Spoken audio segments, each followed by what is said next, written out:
Oke, assalamualaikum warahmatullahi wabarakatuh. Perkenalkan, nama saya Danang Wijayanto dengan NIM 23115468. Perkenalkan, kami dari kelompok 2. Dan hari ini kami akan mempresentasikan hasil analisis dan formulasi strategi bisnis dari sebuah studi kasus yang kami beri nama Reskillbox, yaitu sebuah platform pembelajaran singkat berbasis praktik untuk mahasiswa. Presentasi ini kami susun sebagai bagian dari tugas mata kuliah Manstra atau Manajemen Strategik, di mana kami mencoba menerapkan berbagai kerangka analisis strategis, mulai dari Pestel, Five Forces, SWOT, sampai Blue Ocean Strategy pada suatu kasus bisnis yang konkret. Anggota kelompok yaitu terdiri saya, Samuel, Hanjaya, Izudin, dan Ahmad Bayhaqi. Selanjutnya, Reskillbox adalah sebuah bisnis di bidang edtech atau platform kursus online. Produk utamanya adalah paket pembelajaran singkat berbasis praktik. Jadi bukan kursus panjang berbulan-bulan, tapi lebih ke arah microlearning yang fokus pada hasil.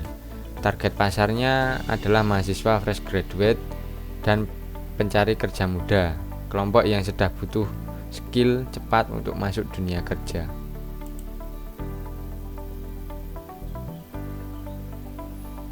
Kenapa bisnis ini muncul? Kami bagi jadi 3 bagian: permasalahan, peluang, dan ide bisnis. Permasalahannya, banyak mahasiswa kesulitan mempersiapkan diri masuk dunia kerja. Pembelajaran di luar kampus sering terlalu panjang dan teoritis. Mahasiswa tahu butuh skill praktis tapi bingung mulai dari mana. Banyak kursus online juga tidak menghasilkan portofolio yang bisa ditunjukkan ke perusahaan. Tambah lagi waktu belajar mahasiswa terbatas karena harus bagi waktu dengan kuliah.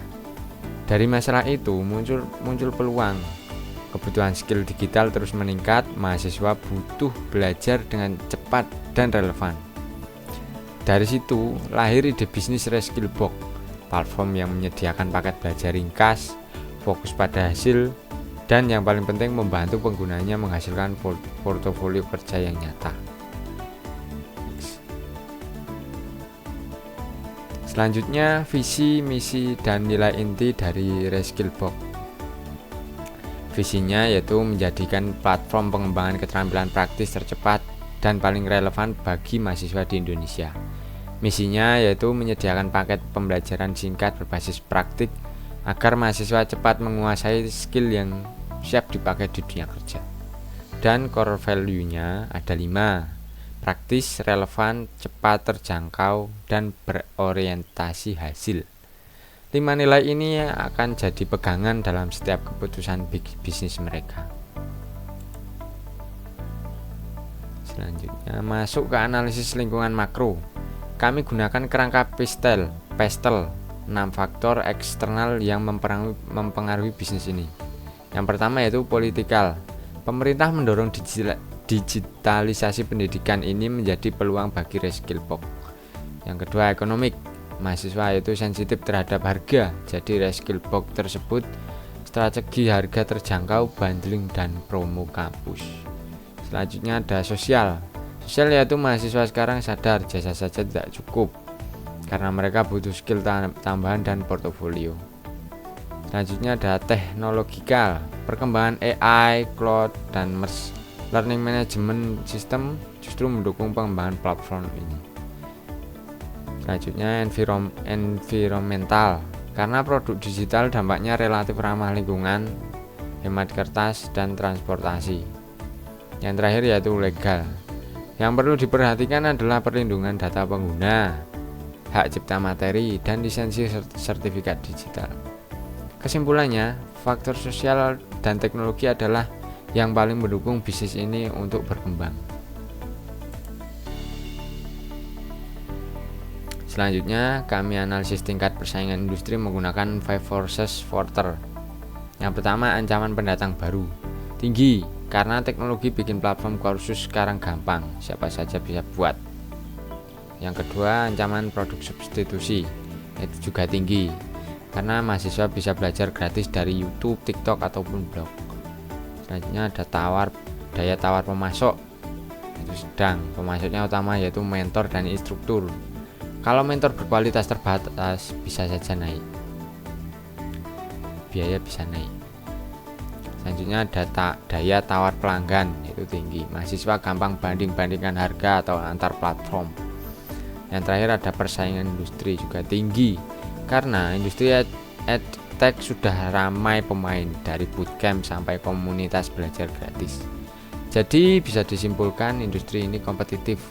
Reskillbox perlu strategi diferensiasi yang kuat supaya bisa bertahan. Next. Analisis internal dan eksternal. Kami juga melakukan analisis internal dan eksternal. Dari sisi internal ada 5 aspek. SDM yang perlu tim kreatif dan adaptif, teknologi yang berbasis digital sehingga mudah dikembangkan, operasional yang relatif ringan karena tanpa fisik, keuangan yang modal awalnya bisa ditekan, dan marketing yang bisa dilakukan lewat media sosial dan komunitas kampus. Dari sisi eksternal ada peluang seperti tren skill digital, tapi juga ada ancaman seperti kompetitor besar, konten gratis yang melimpah, dan kredibilitas brand baru juga masih rendah. Untuk mengukur seberapa kuat posisi internal Reskillbox, kami membuat metrik IVE, yaitu Internal Factor Evaluation. Setelah dihitung berdasarkan bobot dan rating tiap faktor, totalnya adalah 2,90. Artinya, kondisi internal Reskillbox cukup kuat. Kekuatan utamanya ada di konsep produk yang praktis dan berorientasi portofolio. Tapi ada juga kelemahan yang perlu diperbaiki, seperti brand yang masih baru dan keterbatasan tim serta mentor. Sebaliknya, untuk mengukur respon pada faktor eksternal, kami buat matrik EVE atau External Factor Evaluation. Hasilnya skor total 2,98, hampir sama dengan IVE. Ini menunjukkan Reskillbox cukup baik dalam merespon peluang eksternal, terutama dari kebutuhan skill digital dan luasnya pasar mahasiswa. Tapi ancaman dari kompetitor besar dan konten gratis tetap harus diwaspadai. Semua yang sudah kami analisis tadi kami rangkum dalam analisis SWOT, yaitu strength-nya, pembelajaran singkat dan praktis, fokus pada portofolio, produk digital yang mudah distribusikan, dan biaya operasional rendah. Selanjutnya ada weakness-nya, brand masih baru, modal awal terbatas, tim masih kecil, dan platform yang belum sepenuhnya matang. Selanjutnya ada opportunities, kebutuhan skill digital naik, mahasiswa butuh portofolio, dan komunitas kampus bisa jadi kanal distribusi. Threats-nya yaitu kompetitor edtech besar, banyak konten gratis, dan kredibilitas sertifikat platform baru yang masih perlu dibangun. Dari SWOT tadi, kami rumuskan strategi lanjutan menggunakan matrik SO, WO, ST, BT. Strategi WO, pakai kekuatan untuk memanfaatkan peluang, mengembangkan value paket skill berbasis proyek, dan membangun kerjasama dengan komunitas kampus. Strategi WO, pakai peluang untuk atasi kelemahan, yaitu merekrut mentor freelance dari alumni dan menggunakan kampus ambassador untuk memperkuat brand. Strategi WT, pakai kekuatan untuk hadapi ancaman, diferensiasi lewat portofolio siap kerja, bukan sekedar video pembelajaran, serta update materi secara berkala. Terakhir, strategi WT meminimalkan kelemahan sambil hindari ancaman. Fokus ini pada paket skill yang paling diminati dulu dan terapkan harga terjangkau dengan sistem bundling. Selanjutnya kami tentukan strategi generik menurut Porter. Pilihan kami jatuh pada differentiation fokus.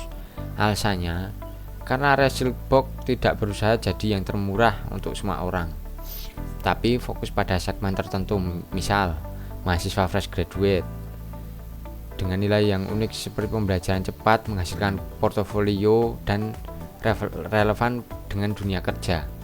Kenapa bukan cost leadership?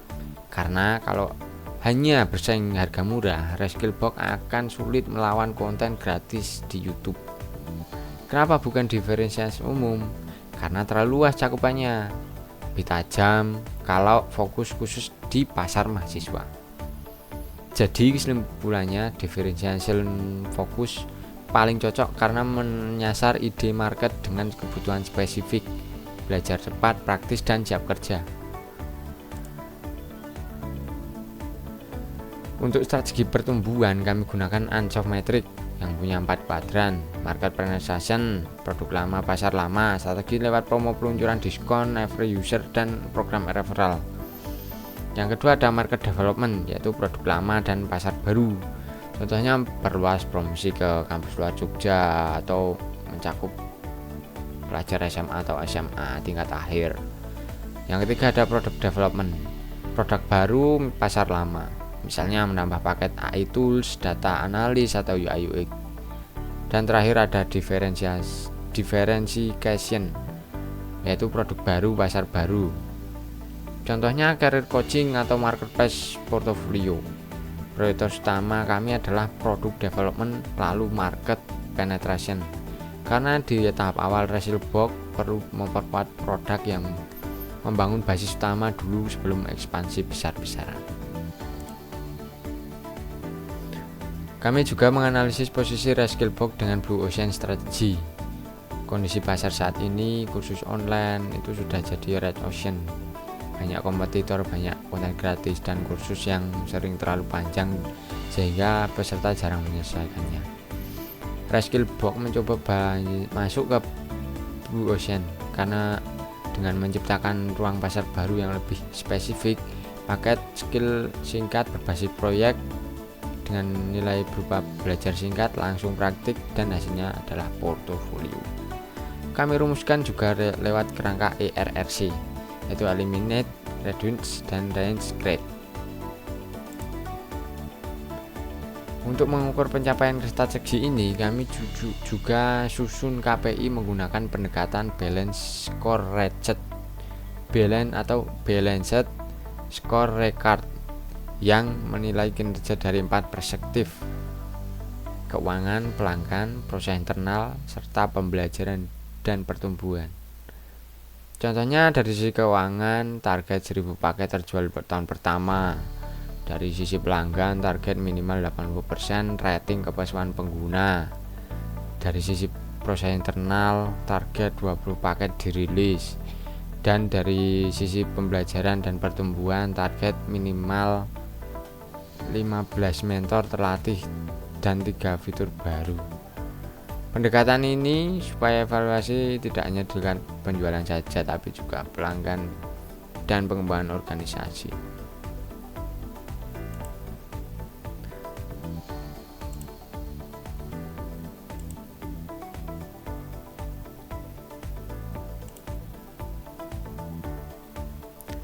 Roadmap implementasi. Terakhir sebelum kesimpulan, kami tampilkan roadmap implementasi selama 3 tahun. Tahun pertama namanya validasi pasar, itu fokusnya membuat MVP platform, mengembangkan 20 paket skill awal dan juga coba harga. Tahun kedua adalah pertumbuhan, membentuk kampus ambassador, menambahkan fitur AI mentor, dan portofolio review. Tahun ketiga adalah tahap ekspansi, kerjasama nasional, membuka career coaching, dan membuat marketplace portofolio. Sebagai penutup, kami rangkum hasil analisis kami, yaitu Reskillbox adalah platform pembelajaran singkat berbasis praktik untuk mahasiswa dan fresh graduate dengan peluang besar karena kebutuhan skill digital dan portofolio terus meningkat. Dari hasil analisis, Pestel menunjukkan peluang besar dari sisi sosial dan teknologi. Five Forces menunjukkan persaingan yang tinggi sehingga perlu diferensiasi. SWOT menunjukkan kekuatan utama di pembelajaran praktis dan portofolio. Strategi Porter yang dipilih adalah differentiation fokus. Strategi Ansoff yang diprioritaskan adalah product development dan market penetration. Dan Blue Ocean strategi yang digunakan untuk menciptakan pasar microlearning berbasis portofolio. Rekomendasi kami, Reskillbox sebaiknya fokus pada 5 hal, yaitu pengembangan paket skill, yang kedua diferensiasi melalui portofolio siap kerja, yang ketiga promosi berbasis komunitas, yang keempat harga yang terjangkau, yang terakhir evaluasi rutin melalui KPI.